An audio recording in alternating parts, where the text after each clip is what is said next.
Bonjour, merci de nous préférer sur la télé du 21e siècle. Bienvenue dans cette autre représentation de l'émission Starcom. Ici, notre mission, vous le savez, c'est de vous aider à mieux comprendre les dessous de l'actualité sociopolitique de la Guinée. Ceci peut vous permettre de prendre position avec responsabilité sur les sujets d'intérêt public en Guinée. Aujourd'hui, encore dans cette émission, on s'intéresse à la polémique autour du budget de fonctionnement de Mamadou Sylla. Il faut dire que le chef de file, notamment de l'opposition, reste toujours amer vis-à-vis du président Alpha Condé, comme pour dire la tension entre El Hadj Mamadou Sylla et le président Alpha Condé n'est pas prête à s'estomper. Une semaine après sa sortie musclée contre le régime, le chef de file de l'opposition est revenu encore à la charge, tirant à boulet rouge sur le locataire du palais Sékou Touré. Ce mercredi 13 avril, l'ancien président du patronat guinéen a aussi réglé ses comptes avec certains responsables de la mouvance présidentielle qu'il qualifie d'arrivistes. L'opposant maintient ses propos contre le chef de l'État et avertit que la période de grâce est terminée. Il faut rappeler que, installé dans ses fonctions de chef de file de l'opposition depuis plusieurs mois, Mamadou Sylla dénonce le refus du président Alpha Condé de mettre à sa disposition son budget de fonctionnement. Et nous, dans cette émission Starcom, on pose le débat. Quel est le regard, notamment, que dit la loi, j'allais dire, sur le budget de fonctionnement du chef de file de l'opposition et quel regard d'analyse fait-il notamment de la situation sociopolitique de la Guinée qui est marquée par ces bisbilles entre le président Alpha Condé et son premier ministre, mais également de la présentation de la politique générale de gouvernement par le premier ministre Dr Kassory Fofana. Voilà entre autres des questions que nous aborderons dans cette émission, mais ça sera juste après cette courte pause.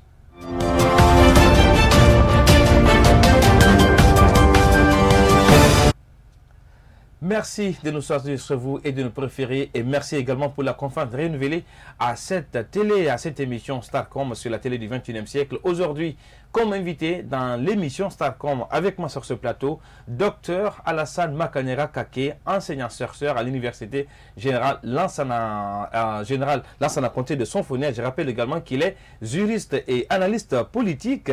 Docteur, tout le plaisir pour moi de vous recevoir dans l'émission Starcom sur la télé du 21e siècle. Merci d'avoir accepté notre invitation et bienvenue. Merci, nous sommes à votre disposition. Nous faisons le même combat, celui qui consiste à informer les citoyens et parfois étaler son ignorance. Alors, docteur, on va revenir sur cette actualité. Il faut rappeler que les fidèles musulmans de Guinée, à l'instar de leurs co-religionnaires du monde entier, ont entamé notamment le mois saint de Ramadan cette année dans un contexte crispé dû à la crise sanitaire, ajoutée également à la crise économique. Et pourtant, on nous annonçait à chaque occasion que la Guinée, en termes de signaux macroéconomiques, se porte bien, mais le panier de la ménagère continue de tirer le diable par la queue. Cela se matérialise d'ailleurs par la flambée des prix sur le marché. Alors vous, en tant qu'économiste, quelle est l'explication qu'on pourrait donner à ce paradoxe guinéen, une économie sur le plan macroéconomique qui se porte bien, mais dans les réalités des faits, le Guinéen continue à vivre de façon inimaginable? Bon, en fait, il faut retenir que les variables macroéconomiques, quand on regarde bien selon les statistiques de la Banque mondiale, actuellement la Guinée est autour de 6% dans la croissance du PIB. Déjà, chose importante. Mais lorsqu'on veut voir la transcription de ces 6% du PIB dans le panier de la ménagère, on est étonné. La raison est simple. La première analyse qu'il faut faire à ce niveau, c'est qu'en Guinée, il y a une forte concentration de la richesse entre une certaine catégorie que j'appelle les élites administratives, les élites politiques et les élites économiques. C'est qu'on peut rappeler le circuit parallèle. En fait, quand vous regardez sur le plan économique la création de la richesse, la richesse est créée effectivement en Guinée. Quand on dit la croissance, il y a effectivement la croissance. Mais là où se situe le problème et qui est déjà la faiblesse des économistes, qui se sont intéressés beaucoup plus à la création de richesses qu'à la répartition de la richesse. Le problème que nous avons, c'est la répartition de la richesse. Mais malheureusement, je ne suis pas en contact avec des chiffres. Les derniers chiffres que je disposais, ce sont vraiment très anciens. Ouais. C'est l'enquête. La Banque mondiale, hein, selon un dernier rapport, la Guinée serait dans le top 10 des pays à économie, hein, qui se portent bien malgré la crise sanitaire voilà, qui traverse le pays. Oui, c'est ce que je vous dis effectivement. Les pays qui se portent bien à travers les variables macroéconomiques, Ouais. mais qui se portent mal lorsqu'on regarde le panier de la ménagère. Justement.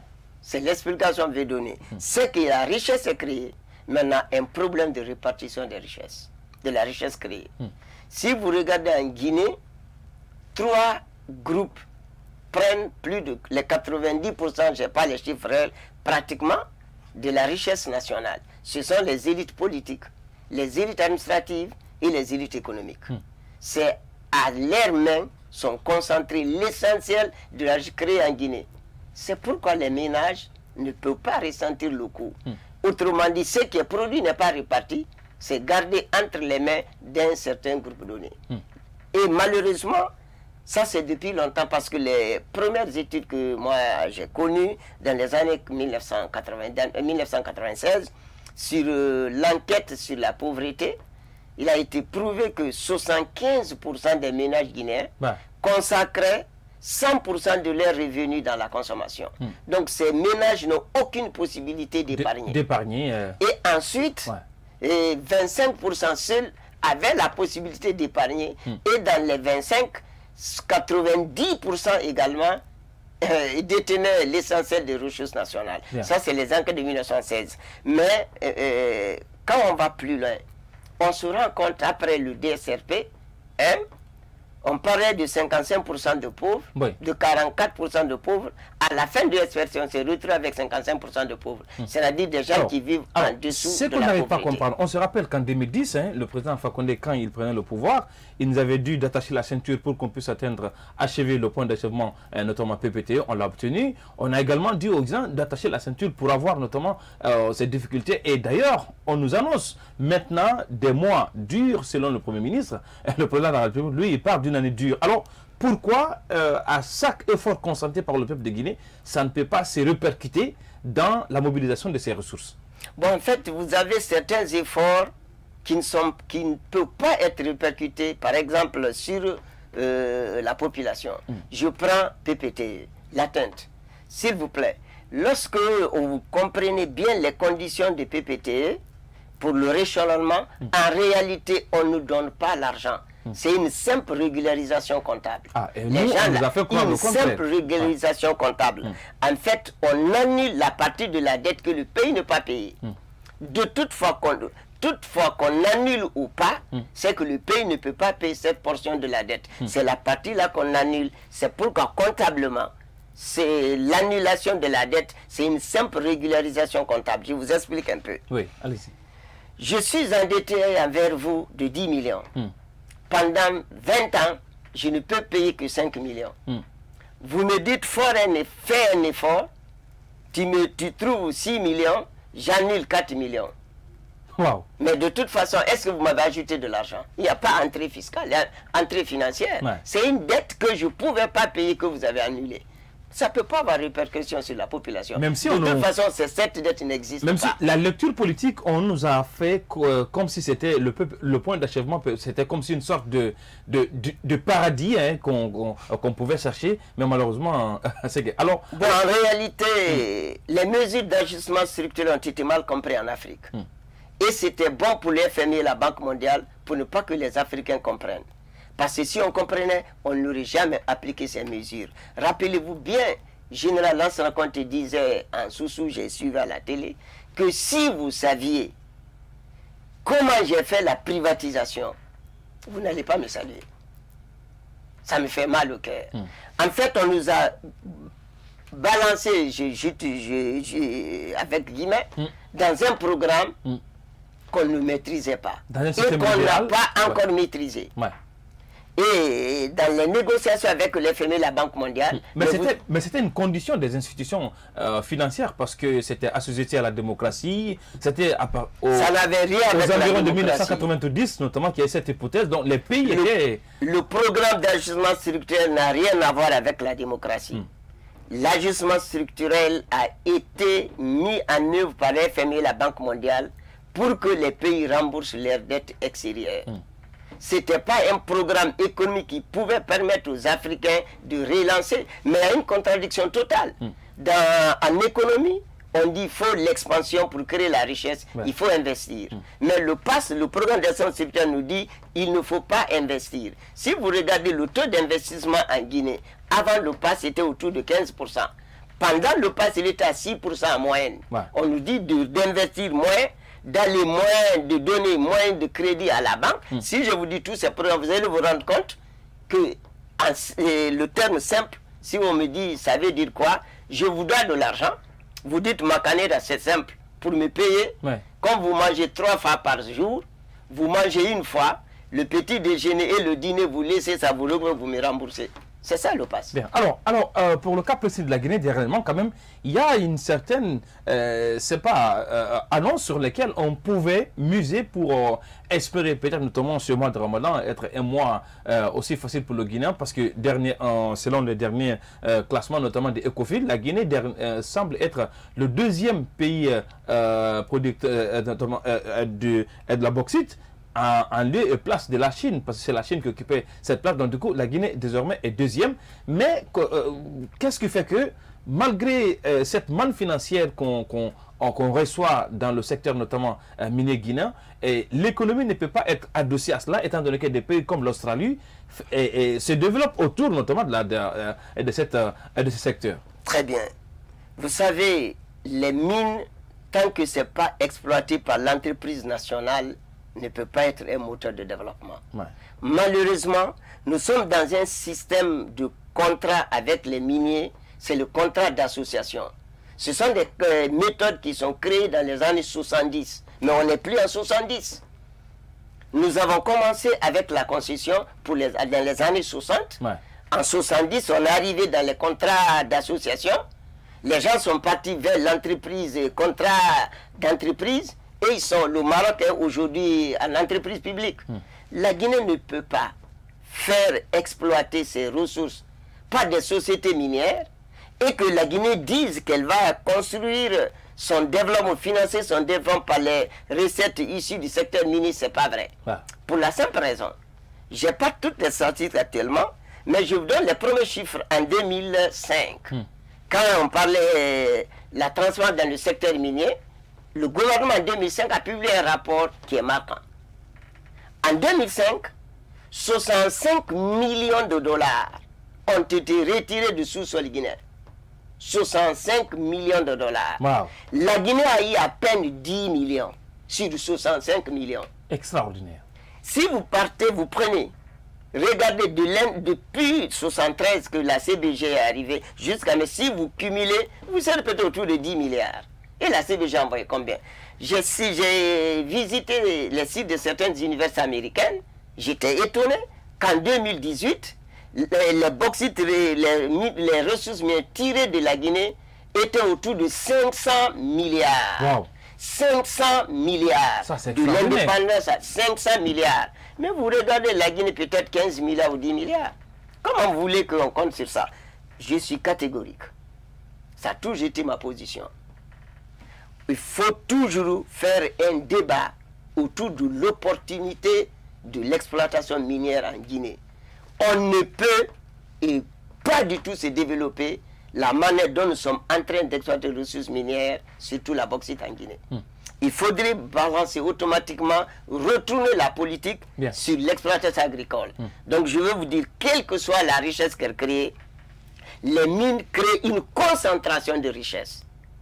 C'est les intervenants dans le secteur et les plus pauvres sont les travailleurs, c'est les autres qui se répartissent tout. L'État a très peu, même en recettes fiscales, pour la simple raison, je n'ai pas les statuts actuels, mais pendant des années, 75% d'exonération douanière était réservé au secteur minier. 75% des exonérations. Mais comment vous voulez que si le secteur minier ne paye pas l'impôt ou paye très peu d'impôts, parce que si on rentre dans ces détails, on va en profondeur, pour dire qu'une société minière est soumise à l'impôt sur le bénéfice, comme une entreprise que moi j'ai créée, au lieu que la société ne soit soumise à l'impôt sur la société. Bien. Donc il y a tellement de choses pour dire qu'on peut expliquer en réalité, ça n'aurait pas d'impact. Ouais, et pourtant c'est le contraire qu'on aura tous les jours. Alors on va revenir dans la réalité des faits, parce que aujourd'hui on parle du mois de Ramadan qui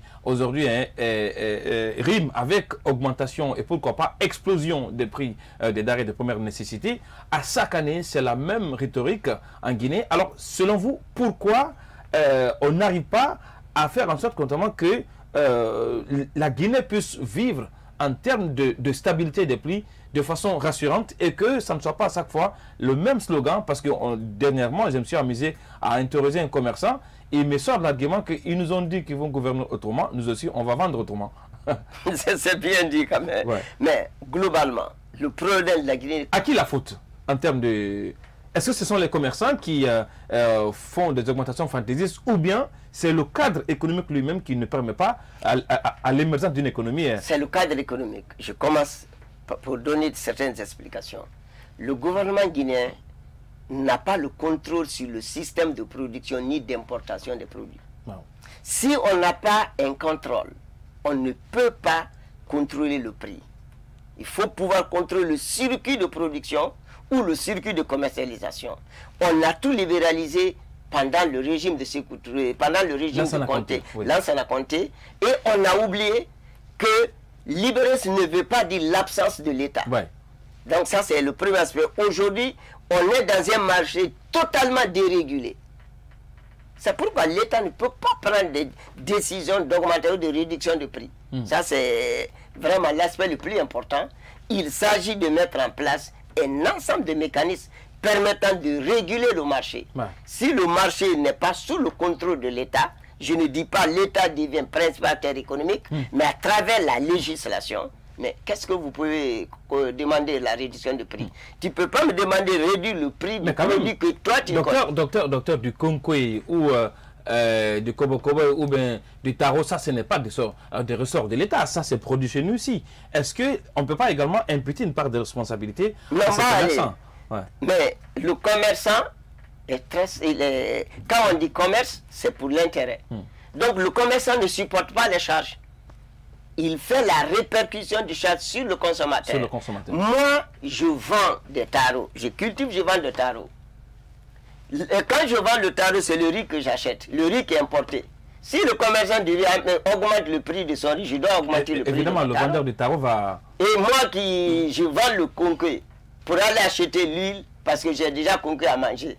Si je vais le vendeur de l'huile à augmenter, je vais augmenter mon conquet pour pouvoir payer l'huile. Donc en économie, tout est lié. Ouais, c'est une chaîne. C'est une chaîne. Ouais. Quand vous faites augmenter les produits... On va revenir à vous, docteur. On me fait signe qu'on est talonné par le temps. Alors, on va marquer une courte pause avant de revenir dans cette émission pour parler notamment des solutions face à cette situation macroéconomique de la Guinée tendue, même si on nous annonce le plus souvent des améliorations en termes macroéconomiques. Mais la réalité est que le Guinéen continue de tirer le diable par la queue, voire même ce diable-là en train de disparaître un peu partout en Guinée. Mais ça sera juste après la pause de cette émission. On revient dans cette émission avec notre invité qui est aujourd'hui Dr Alassane Makanera Kaki.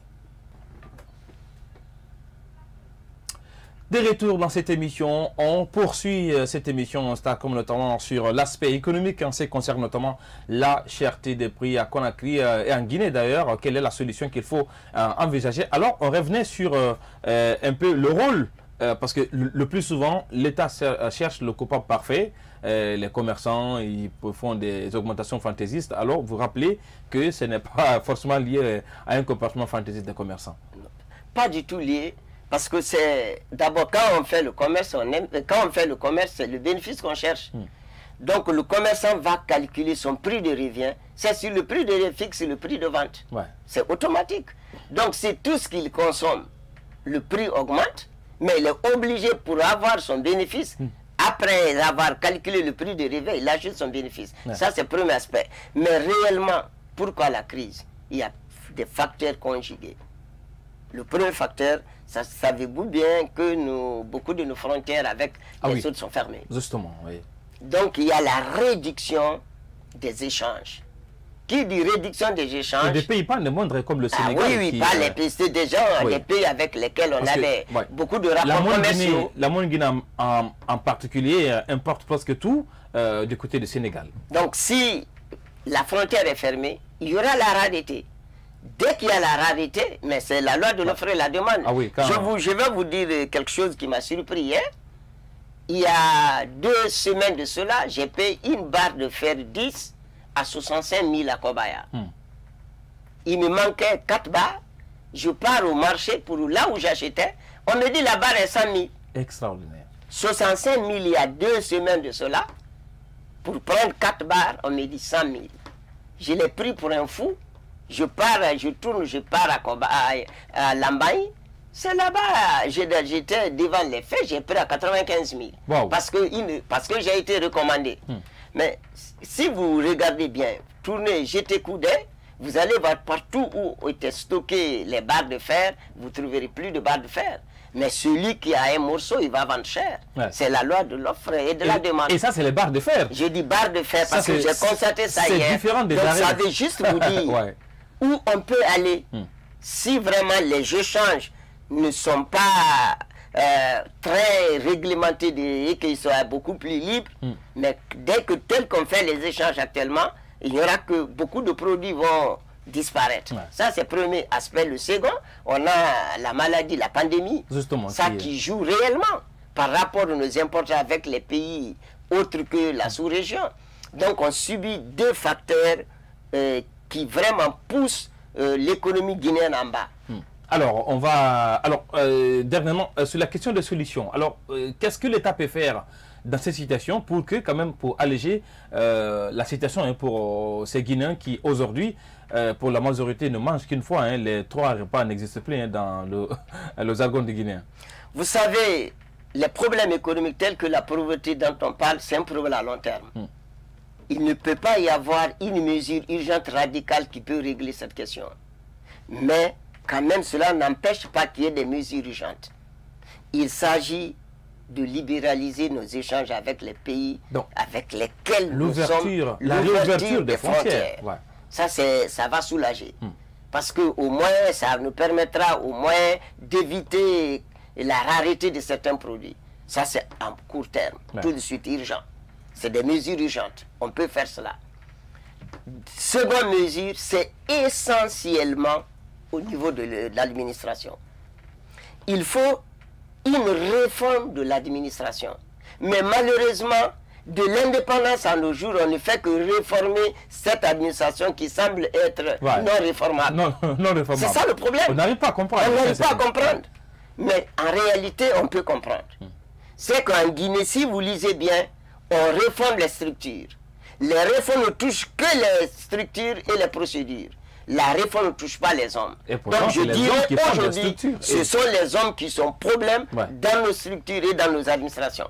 Donc il est loyal aujourd'hui de penser à ce que les réformes touchent les personnes. Parce que quand vous regardez toutes les séries de réformes, on ne parle que institutions, structures, organes. Et le plus important, qui est l'homme, on ne parle jamais de lui. Et je suis sûr que c'est lui qui bloque. Et c'est lui qui fait ces structures et ces organes. Donc il faut, première réforme, il faut toucher les hommes. Ou bien on ne pourra rien faire. Ça c'est... Ensuite, il faut que nous... Bon, c'est trop dit. Un moratoire sur l'exploitation minière, c'est trop dit. Mais plutôt... Les États-Unis. Ah oui, mais un moratoire, c'est-à-dire on arrête d'abord d'exploiter les mines. J'ai dit c'est trop dit. C'est trop dit parce que la Guinée... C'est trop dit, mais quand même, il faut réfléchir. Ça, comme ça, là, c'est pas bon. Donc, ce qui veut dire, les réformes apportées notamment en termes de code minier, c'est presque c'était du people, parce qu'on a tellement fait de buzz autour, notamment de ce code minier guinéen qui était le meilleur code minier, mais... Oui, mais partez à Boké et à Sigiri, on n'a rien à vous dire. Si c'est bon, c'est encore... Si vous ne trouvez pas l'eau à la source, je ne sais pas où vous allez trouver après. Partez à Boké. Ouais, là-bas, il n'y a pas d'emploi. Partez à Boké, c'est la source. La population même grève récemment à Boké. Pour l'eau potable. Il n'y a pas de commentaire pour ça. Est-ce que la politique minière a réussi ou pas, je vous dirai, partez à Boké, à la source, si vous trouvez l'eau à la source. Si vous ne trouvez pas, si la poussière qui se dégage à la source, il n'a pas besoin de dire aux voisins, attends, l'eau arrive. Hein. Donc ça... Il n'y a pas de commentaire. Ça, il n'y a pas de commentaire. Là où je veux qu'il y ait commentaire, c'est sur quelle politique pour lutter contre tout ce qu'on est en train de dire. C'est l'agriculture. C'est l'agriculture. Et pourtant, la Guinée est potentiellement riche. Hein, oui, selon les statistiques officielles, la Guinée dispose de 7,5 millions d'hectares cultivables. Mais qui a 7,5 millions d'hectares cultivables. Et jusque dans les années 2005, on ne cultivait que environ 1 million d'hectares sur 7 millions. Malheureusement. Le problème, si vous regardez également, chaque gouvernement, depuis Sékou jusqu'à maintenant, on dit le secteur prioritaire c'est l'agriculture. Mais pourquoi il y a la panne dans la mécanique? Tout échoue. Quand on dit agriculture en Guinée, tout échoue. La raison peut être, les causes peuvent être expliquées. C'est regrettable de le savoir que la Guinée ne dispose pas d'une carte agricole. C'est la plus petite chose. Et pourtant, c'est... C'est la plus petite chose. Autant de ces couturiers, quand même, je rappelle que... Il n'y en avait pas. Oui, mais nous étions le vivier hein, de la... Oui, mais sans carte agricole. C'est comme vous une sorte de pilotage à vue. Faire le pilotage à vue. Je vous dis beaucoup d'exemples. Quand on n'a pas de carte agricole, on ne connaît pas qu'est-ce qu'il faut produire.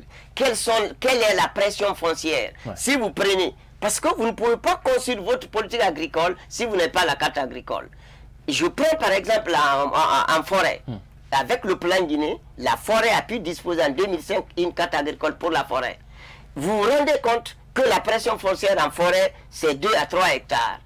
Qu'en Haute-Guinée, c'est 6 hectares. Et qu'en Basse-Guinée, c'est là où il y a une étendue importante de surface cultivable. Et que si vous remarquez, la mécanisation de l'agriculture, sa modernisation, varie en fonction du climat. Justement. On ne sert à rien d'envoyer un tracteur en forêt. La nature de la culture en forêt, c'est la rizière et de montagne. En Haute-Guinée, je dis, au lieu d'envoyer des tracteurs, il faut envoyer des charrues, des bœufs. Donc, il y a tout un ensemble de débats que nous devons faire. Ça, c'est un aspect opérationnel, mais le plus important. Mais pourtant, on nous saoule la gueule à chaque fois, journée nationale dédiée à l'agriculture. On évolue. Le plus important, il faut une politique agricole. Quand on verra dans le budget les dispositions fiscales pour inciter ou stimuler le secteur agricole et les dispositions budgétaires pour appuyer le secteur agricole. Malheureusement, on ne sait, quand on dit agriculture en Guinée, on ne va pas vers l'agriculteur. Rappelez-vous, sous l'ancien comté général, le Séné Samo, j'étais étonné de voir que les DPE qui sont chargés de l'éducation, qui géraient le secteur agricole dans leur domaine, et vous laissez le paysan pauvre. Et si vous regardez en Guinée, techniquement, qui produit? C'est les petits exploitants agricoles. Nous travaillons avec les petits exploitants agricoles, avec eux. On est avec les petites exploitations. Donc il n'y a pas l'agri extensive. On veut développer, c'est ceux-là qu'il faut soutenir. Ceux qui ont fait 2-3 hectares là, c'est à eux il faut soutenir. Mais le président Alpha Condé était dans la dynamique avec la mise à disposition des engrais finalement qui ont été détournés par des cadres. Je parle de ça s'il n'y a pas une administration. C'est pourquoi je dis la politique qu'on soit décide, c'est l'administration qui met en œuvre. Et une réforme ne vaut que ce que vaut l'administration qui met cette réforme en vigueur. Si vous avez une administration pourrie, corrompue, vos réformes seront pourries et corrompues. C'est très simple. C'est tout ce qu'on pouvait dire sur l'aspect économique de cette émission. Mais il faut rappeler quand même qu'on reviendra sur un autre point de l'économie en ce qui concerne notamment la présentation de la politique générale du gouvernement par Dr Kassory Fofana. Alors on va revenir sur cette polémique, notamment autour de budget de fonctionnement du chef de file de l'opposition. Il faut dire que la tension entre Mamadou Sylla et le président Alpha Condé n'est pas prête à s'estomper une semaine après sa sortie musclée contre le régime, le chef de file de l'opposition est revenu encore à la charge, tirant à boulet rouge sur le locataire du palais Sékou Touré ce mercredi 13 avril 2021. L'ancien président du patronat guinéen a aussi réglé ses comptes avec certains responsables de la mouvance présidentielle qu'il qualifie d'arrivistes. L'opposant maintient ses propos contre le chef de file, contre le chef de l'État et avertit que la période de grâce est terminée. Mais il faut rappeler que tout ceci part par le fait que Mamadou Sylla a été installé dans ses fonctions de chef de file de l'opposition il y a de cela plusieurs mois. Mais l'opposant n'a jusqu'à présent pas été en possession de son budget de fonctionnement, dont il dénonce d'ailleurs la mauvaise volonté du président Alpha Condé qui serait derrière ce refus. Alors, on va ouvrir ce boîte à Pandore, un sujet qui a suscité assez de réactions. Mais il faut rappeler quand même que votre sortie a suscité assez de commentaires. Alors, premièrement, qu'est-ce que dit la loi? Parce que normalement, le chef de file de l'opposition, c'est en fonction du parti qui vient après la majorité présidentielle, qui de facto devrait bénéficier de ceci et de tous les privilèges. Alors, qu'est-ce que dit la loi sur le budget de fonctionnement du chef de file de l'opposition? Bon, en fait, quand on parle des faits comme ça, il faut toujours regarder son soubassement juridique ou son ancrage juridique. La loi sur les partis politiques de l'opposition, c'est dans cette loi, l'article 9, qui a consacré le poste de chef de file de l'opposition. Ouais. Si vous lisez bien cette loi, je ne l'ai pas sous mes yeux ici, mais il est dit que le chef de file de l'opposition est le porte-parole de l'opposition. Il est le porte-parole de l'opposition. Première notion à retenir. Si vous prenez l'article 10, cet article dit en rang protocolaire, il vient après les présidents des institutions constitutionnelles.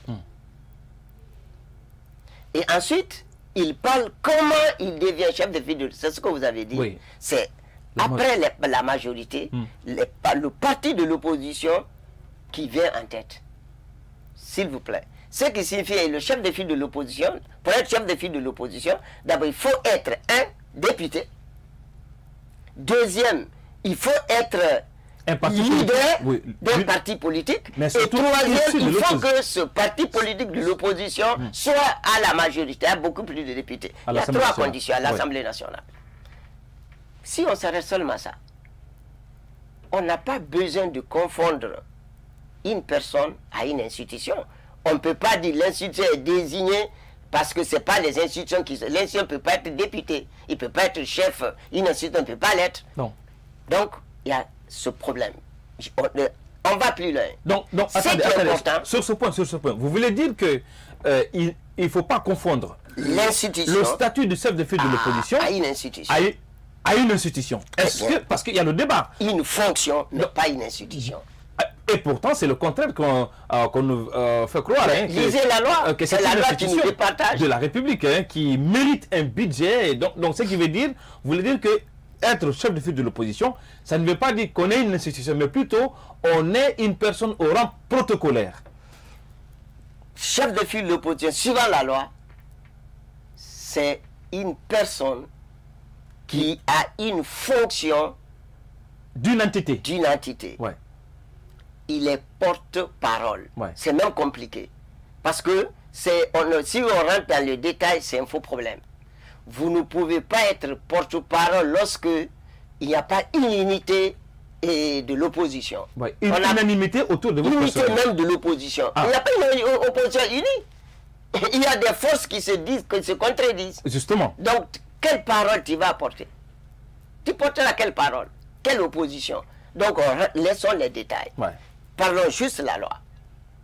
C'est que il faut faire une distinction nette. On va revenir sur le débat parce qu'on me fait signe qu'on va à la pause. Je rappelle quand même que cette émission me semble être passée sous la main parce que le sujet semble intéressant. Mais ça dépend également de la carrure de l'invité qui est sur le plateau. Merci pour votre aimable attention. On va marquer un coup de pause dans cette émission. On revient pour la troisième et dernière partie de l'émission Starcom.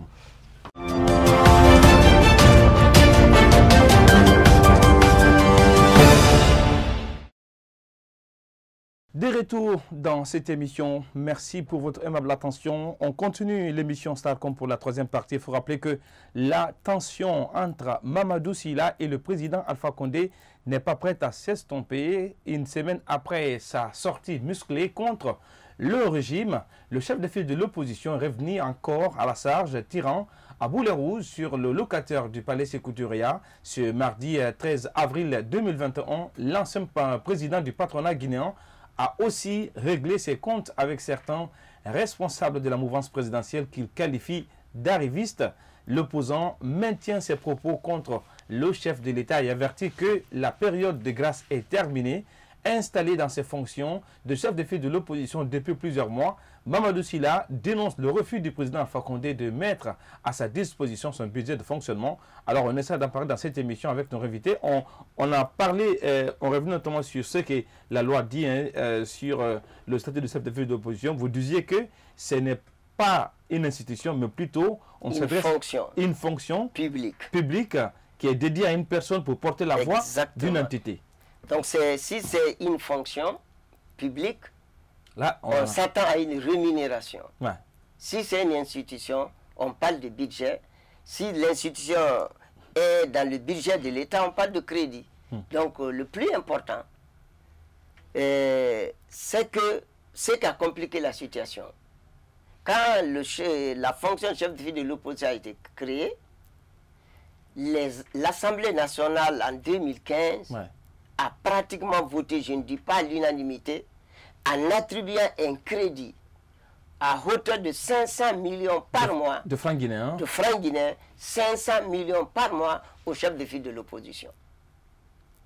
Mais malheureusement, quand vous prenez la loi des finances de 2015, vous allez voir le chiffre 500 millions. Les autres lois, 550 millions, ça a été augmenté de 50 millions. Mais nulle part, vous ne voyez le principe de spécialité, c'est-à-dire la répartition de ces 500 millions en fonction de la nature des dépenses. Ce qui signifie, même le député qui l'a voté pour une personne. En fait, c'est ça. Ah oui, parce que si c'est un budget, le budget est objet de répartition suivant la nature des crédits. Donc, les crédits plutôt, suivant la nature des dépenses. Mais quand on fait un crédit global, un seul on donne, ça ne donne pas la connotation budgétaire. Parce que le principe de spécialité manque. Bien que la loi au niveau de l'Assemblée nationale, là, ça pêche, cette question est posée au même de l'Assemblée nationale, qui a un seul titre, c'est un problème, il faut régler aussi. Revenons à ce qui est important, parce qu'on fait l'analyse. Maintenant, celui qui était avant, je ne sais pas tout le temps, ce n'est pas l'exécution qui m'intéresse, c'est la partie loi. C'est qu'il bénéficiait à travers les lois des finances. Si en 2021, le budget de 2021, l'Assemblée n'a pas renouvelé, il n'y a aucune violation.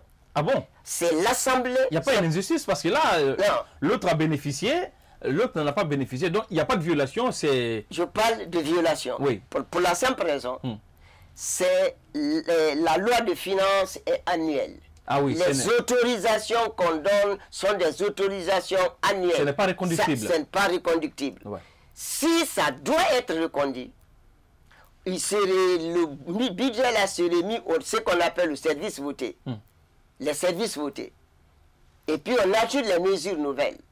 Mais si c'était un budget ancien, un crédit ancien, qu'on n'a pas retrouvé dans les services votés, mais ça signifie celui qui a la faculté de donner, notamment les députés, a refusé de donner. Oui, donc il n'y a pas de polémique en matière. Oui. Moi, je parle du plan de droit. Oui. Le député a le droit d'accorder un crédit à une institution, donner une rémunération à telle.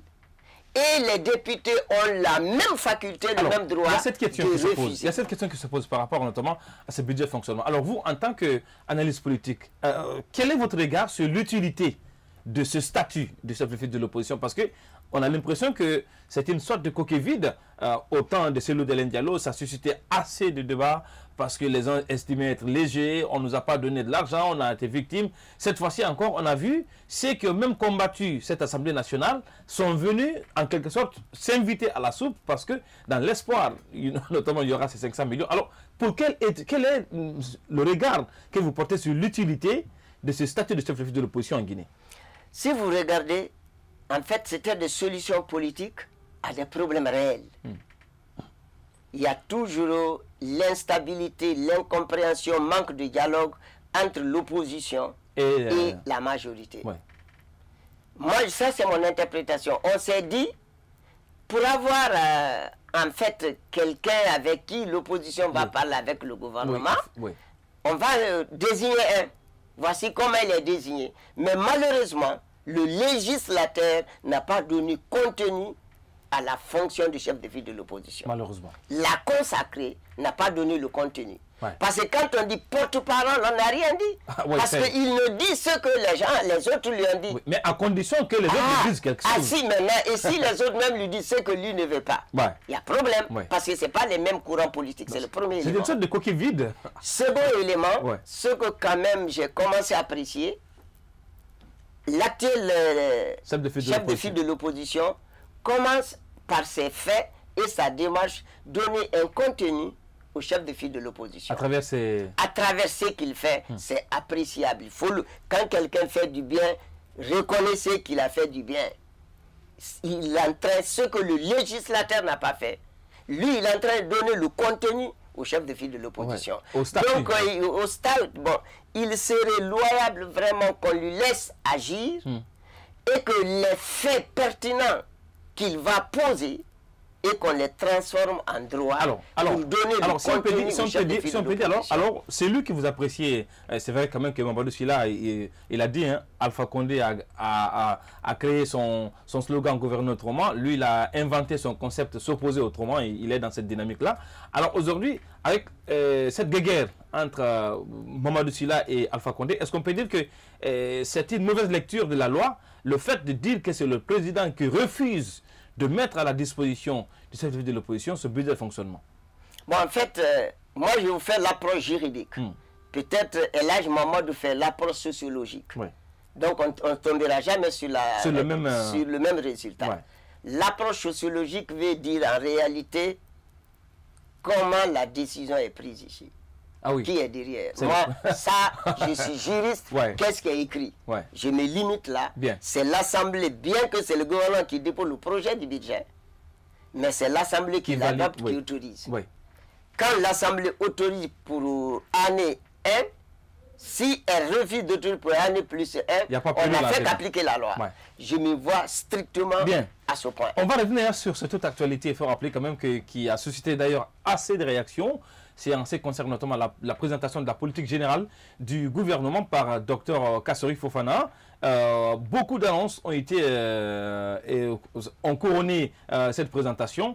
Alors vous, de votre regard d'économiste, financier également, quelle est votre analyse succincte sur ces annonces de PM et quels résultats on pourrait s'attendre dans les années à venir, en ce qui concerne notamment tout ce qui a été dit comme politique générale du gouvernement? Bon, ce que j'ai apprécié d'abord dans la politique générale du gouvernement du Premier ministre, c'est qu'il a touché tous les domaines actuels qui entrent dans la préoccupation des populations.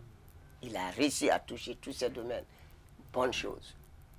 Mais ce qui est important, les belles idées, les belles phrases qui ont été dites ou écrites, comment les transformer en actions concrètes au service du citoyen. Mon problème, parce que c'est la deuxième annonce. C'est ça. Mon problème, c'est ça. C'est son deuxième passage devant l'Assemblée nationale. Maintenant, si vous prenez la politique générale du gouvernement, il y a beaucoup d'aspects. Pour que ces aspects soient exécutés, il faut mettre en place des politiques publiques.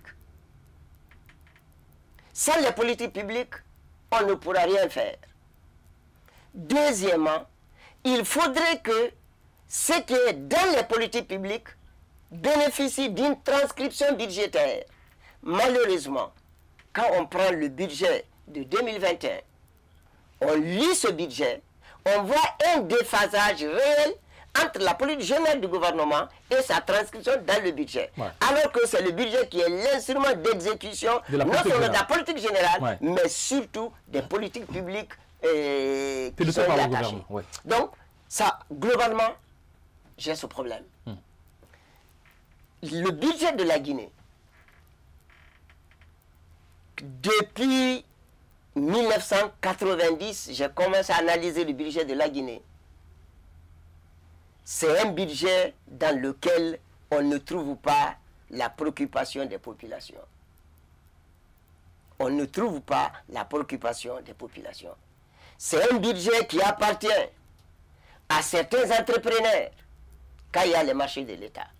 C'est un budget qui appartient à certains fonctionnaires. La preuve, les plus riches en Guinée, ce ne sont pas des commerçants, ce sont des fonctionnaires. Évidemment. Mais ce budget est conçu pour les fonctionnaires et certains privilégiés groupes d'entrepreneurs ayant lien avec l'État. Donc ça n'a pas d'impact sur la population. La preuve, quand on dit l'Assemblée vote le budget et on dit c'est Real Madrid qui joue, vous allez voir beaucoup plus la population qui s'intéresse au match de Real Madrid, oui, que l'Assemblée. Pour preuve, voilà, la télévision nationale qui est la RTG n'a pas procédé à la retransmission de la cérémonie de présentation de la politique générale du gouvernement à l'Assemblée. C'est même pas passé le soir-là, notamment sur la télévision. C'est des exemples, ça signifie ouais. Ça n'intéresse pas les Guinéens. Conformer votre Donc position. Ça n'intéresse pas les Guinéens. Ouais. Ce que le Premier ministre doit faire avec son gouvernement, c'est refondre son budget. Refondre carrément le budget, faire des ajustements budgétaires pour trouver la préoccupation des populations. Je prends un petit exemple. Oui. Tout le monde sait que la Guinée, nous avons beaucoup de bois. On a beaucoup de bois qu'on exporte brut.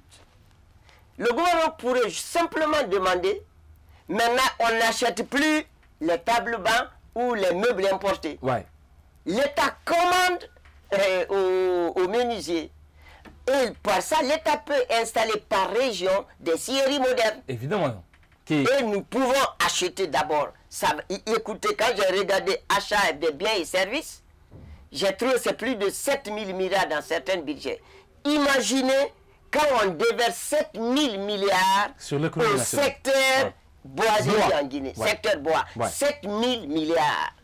Parce que les meubles, les bureaux, tout est exporté. Tout est exporté. Et pourtant, après, donc, on dit bien de l'État. Notre budget, au lieu de financer les Guinéens, les entreprises guinéennes, finance les entreprises des pays asiatiques. Bien. Ou de Turcs. Donc ça, il faut revoir.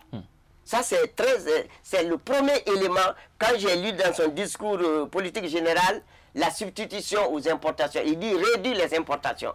Moi, je dirais qu'il faut mettre en place toute une politique de substitution aux importations. Bien. Regardons tout ce que nous importons.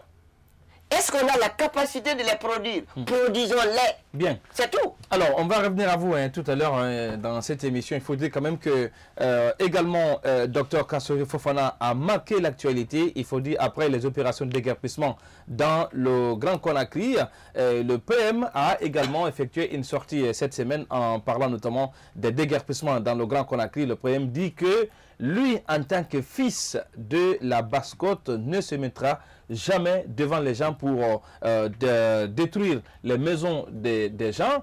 Alors, étant donné qu'il y a certains déjà qui ont été victimes de ces opérations de déguerpissement, on parle notamment des cas de Caporoa et autres, alors quel est le regard que vous portez sur ces annonces du Premier ministre? Parce que certains estiment trop secteur ou trop régionaliste, parce qu'on estime qu'il a une double lecture, notamment de la Guinée, une Guinée basse-côtière et une Guinée plus générale. Bon, en fait, la Guinée, c'est un pays difficile à gérer. Il faut le reconnaître. Parce que les mots, quand on les enlève dans leur contexte, ça pose problème. C'est important. On peut faire beaucoup d'interprétations là-dessus. Mais ce qui est important pour moi, je vous dis sincèrement, il y a eu des déguerpissements. Il y a eu des victimes. N'eût été mon courage, je ferais partie des victimes. Ah bon? Ah oui. Mon centre, j'ai acheté le domaine en 2004. J'ai fait venir les travailleurs de l'habitat. Ils m'ont dit la rue est de 10 mètres. Construit à 10 mètres 50. J'ai dit non, je recule encore 1 mètre. Wow. J'ai reculé 1 mètre 50. Certains fonctionnaires de l'habitat, le directeur communal de l'habitat de Ratouma, M. Bangoura, je dis son nom parce que j'ai tous ses papiers avec moi. Il vient quand mon voisin me dit de lui vendre mon domaine, j'ai refusé pour servir de garage. Il écrit à M. Bangoura de m'enlever là-bas pour que lui construise son garage. M. Bangoura vient, il profite de ce déguerpissement. La rue fait chez moi 18 mètres. Après mon domaine, la route reprend 10 mètres. Est-ce que vous comprenez? Comme mon domaine, c'est 18 mètres sur 56, à côté, juste chez moi, la route vient 10 mètres jusqu'à chez moi. Et ça prend 18 mètres directement chez moi. Après mon domaine est 56 mètres, la route devient 10 mètres. C'est dommage.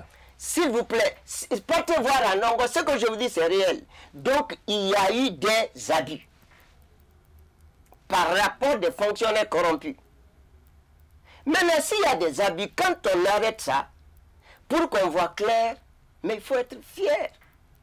Moi, Dieu merci, je suis allé, je me suis dit... Vous avez les moyens et les... Oui, je sais et la faculté de défendre votre droit. Je dis, l'État n'est pas là pour faire du mal aux gens. Bien. Je suis convaincu de cela. Et je suis convaincu qu'en Guinée, il y a des fonctionnaires corrompus qui font que les gens parlent mal des chefs. C'est le cas de Bangoura, directeur communal de Ratouma. J'ai été au ministère. J'ai juste demandé. J'ai juste demandé. En une minute. Oui, passez voir. Si je suis dans la rue, je casse moi-même. Ce n'est pas l'État de casser. Mais ils sont venus voir, ils ont trouvé, je suis à 11 mètres 50. Donc imaginez, il y a combien de personnes comme ça. Donc moi, quand je dis je ne démolis pas, je pense qu'il a parlé. Je ne parle pas à sa place, mais ma lecture, c'est le cas injuste. Mais ce qui est légal, mais il doit casser. Quand vraiment on doit casser, il faut casser. Mais l'injustice, partout elle est, lèvons-nous ensemble Guinéens, combattons l'injustice. Bien. Voici ma position. Vous l'avez compris, hein, c'est sur cet appel de Dr Alassane Makaniera Kake que nous allons fermer porte-fenêtre de cette émission. Alors docteur, il ne me reste qu'à vous dire merci parce que ça a été un peu un parcours de combattant d'avoir une place dans votre calendrier téléchargé. Merci d'être passé dans l'émission Starcom sur la télé du 21e siècle. Oui, nous sommes à votre disposition chaque fois qu'on peut apporter quelque chose au débat national. Bien. Alors, vous l'avez compris, c'est la fin de cette émission Starcom. Hein. Aujourd'hui, on avait comme invité Dr Alassane Makaniera Kake. Il ne me reste qu'à vous dire merci pour votre aimable attention. On espère tout simplement que cet autre numéro de l'émission Starcom vous a aidé à mieux comprendre les sujets parlés aujourd'hui dans cette émission. On se retrouve sur ce même plateau avec d'autres acteurs de la vie sociopolitique de la Guinée. Et surtout, prenez soin de vous. Bon ramadan à tous. Merci, au revoir.